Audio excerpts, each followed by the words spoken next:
Guys, ito yung vitamin C toner na trending ngayon, marami nang sold at marami na din ang satisfied users.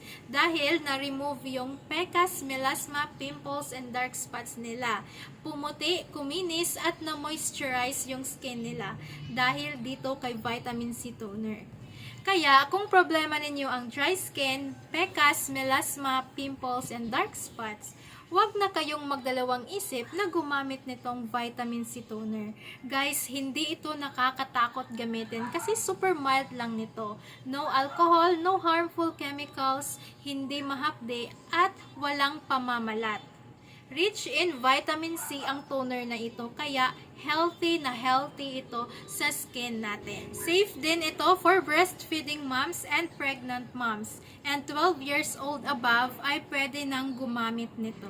Kaya kung gusto nyong pumuti at kuminis, huwag na kayong magdalawang isip na i-check out itong vitamin C toner. Naka buy one take one ito ngayon, kaya i-grab nyo na ang opportunity na naka buy one take one ito para hindi kayo maubusan. 500 ml na ang isang bottle at matagal na itong maubos. Kaya makakatipid talaga kayo. Kaya mag-check out na kayo nito ngayon, i-click nyo na ang yellow basket.